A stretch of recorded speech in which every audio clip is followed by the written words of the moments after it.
I just finished 6 weeks of my Summer with Lisa Kleypas challenge. I read all of the Wallflowers series, all 6 books, and today I'm going to rank them for you. You might be wondering, what makes me qualified to rank these books? Well, let me set your mind at ease. I took ranking romance novels 1 and 2 in high school, so I'm good. Hi, my name's Bea. Welcome to my channel. Mama needs to read romance because no one in this series is going to make me chase them when I need to spray them with bug spray.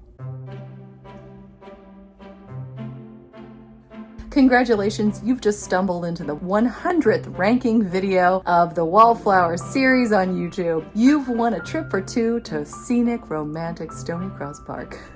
It's probably not 100th, but I mean, a lot of people have done this before, and I can't help myself. Maybe I have something to impart that somebody else didn't say. Obviously, some incredible booktubers have done this before, but I thought, well, goodness, I just spent 6 weeks reading these. They're all fresh in my mind.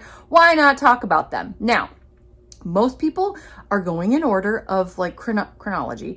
I am going to do them based on how much I like them, starting with the one I like the least and ending with the one I like the most. Before I say anything else, please understand these books are all rated a 4 or a 5 star in my mind, because any of these books, if somebody said, you have to read one of these, and I'm going to pick it, I'll be like, fine. They're all fabulous. They really are, but I like some more than others. So about half of these are 4 star for me and about half of these are 5 star. So here we go. My least favorite of the series is Secrets of a Summer Night. Now, this is Simon Hunt and Annabelle Layton, who becomes Hunt's book. I didn't find Simon to be quite as memorable, and Annabelle seems a little bit shallow in the fact that she really doesn't like Simon, and you get a sense that she doesn't like him because he is sort of brash. He's maybe a little more arrogant, but he's new money. He's not part of the aristocracy. So unfortunately, her dislike of him, because he's not all that different from a lot of other gentlemen, although he does talk about money a little bit more, let's be honest, but she doesn't really need to dislike him that much.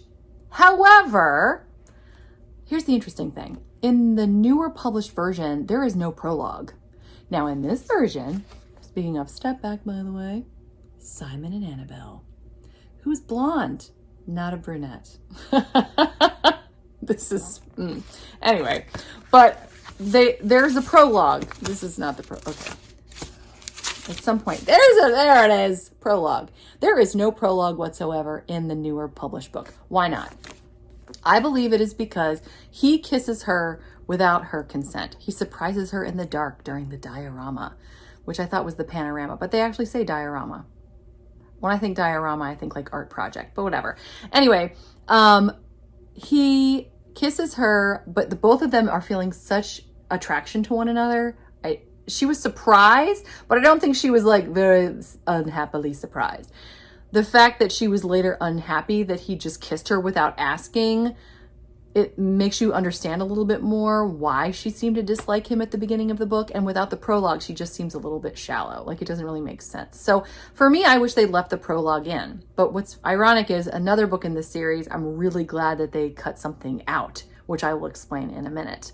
So I would give this 4 stars because I like to do love themes for the books that I really like deciding what kind of love song would be the song for the couple. I picked Hero by Enrique Iglesias because they are one another's hero. He saves her from having to become somebody's mistress and from Lord Hodgem, who is the dirtiest, disgusting villain. Oh, I just really hate that guy. And she helps save him when he is, well, I don't want to give too much away, but they help one another. They're each other's heroes.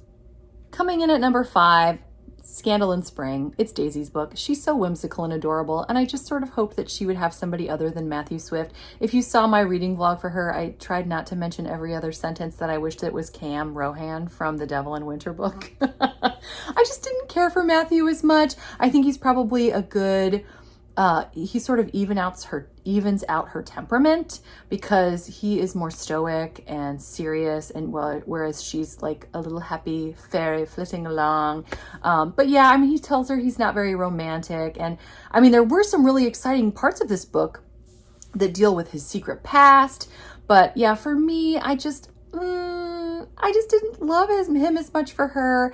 And there were some cute scenes, but it wasn't as epic as some of the other books. And the love theme that I picked for them was Building a Mystery by Sarah McLachlan, although Take a Bow by Madonna was really close. Coming in at number 4, this I would probably give 4 stars also. It Happened One Autumn.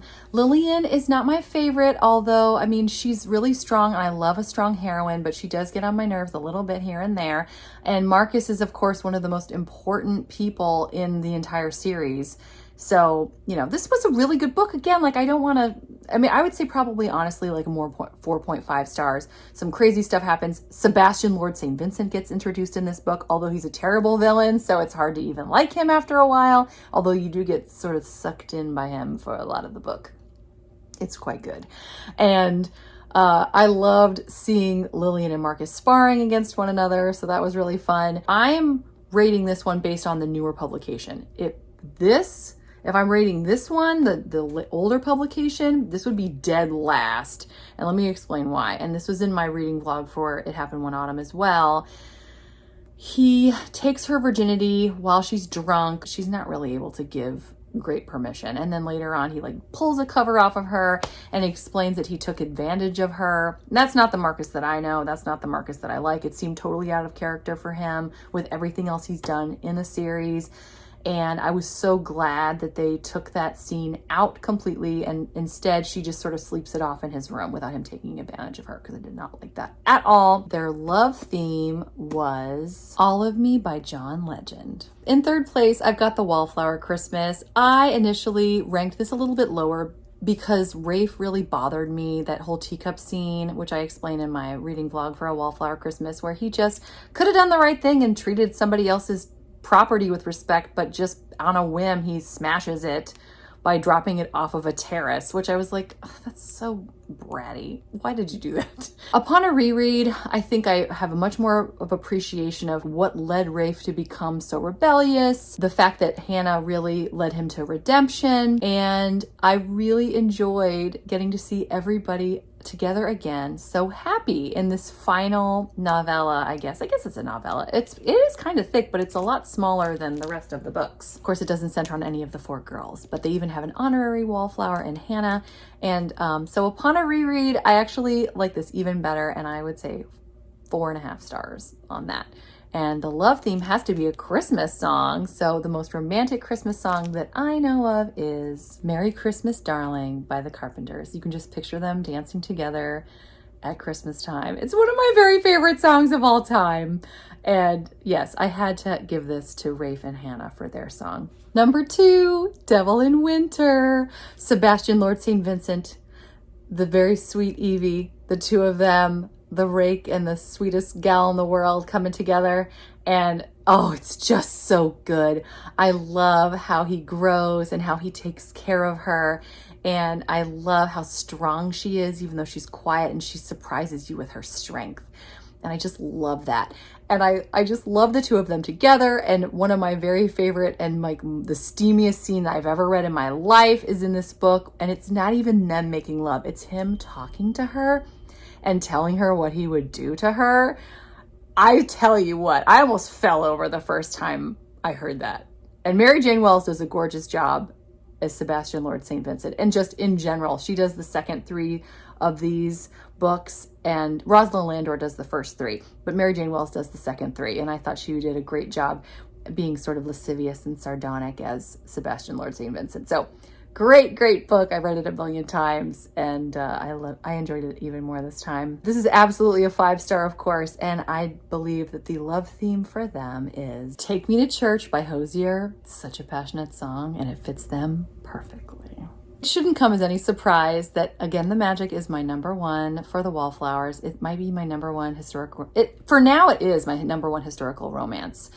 I'm looking forward to finding a book that I like as much or more than this book, because that would be fun to find, because I love this book so much. I mean, you've got 2 couples in here, Gideon and Olivia, who are adorable and are working through things, and they have plenty of humor and sweetness, and I just love how they overcome things to be together. And Then the main couple though, McKenna and Aileen, it is an epic second chance romance. There is more passion between them than I think I've seen in any couple in any historical romance novel. I die and then come back to life reading this book and listening to this book. I cannot get enough of it. Just the scenes. Oh, and here's the step back, by the way. And again, it doesn't really capture because he's like way taller than her. But there's so many amazing scenes in this book. And even though my thing is generally really super sweet guys and he is as evil as they come, it comes from a place of hurt and he really doesn't mean it. He really does love her, although he wishes her so much pain for a lot of the book. So that's hard to get through. The first time I had trouble getting through it. But then when you realize he doesn't really mean it, he's in pain himself. I could go on and on. I'm going to stop. It's just so good. It's number one. I cannot. And the song I think is their love theme is With or Without You by U2, because they, for a while there, couldn't exist with each other or without each other. Anyway, it just sort of expresses to me how they're feeling during the harder parts before they really give in to their love. And I wish I could see more of them. This is the prequel, so they're not in the rest of the books, which just, I wish they would. And I wish she would write something else with them in it. It would be so awesome. Well, that is my ranking for the Wallflower series. I had so much fun reading this. I hope you had fun reading along or just reliving all the memories and the magic in my vlogs or even just this video. Next up, it's the Hathaways series, and I'm going to be ranking that one at the end as well. Then I'm going to be hitting up the Ravenels, and I'm actually thinking about, this was so much fun, I wonder if I might even do a ranking for all 3 series together, like ranking all 18 books. That would be fun. I'll give it a try. That is all I've got for now though. So until next time, I hope you're doing well and enjoying whatever it is that you are reading. Thanks so much. Take care. Bye.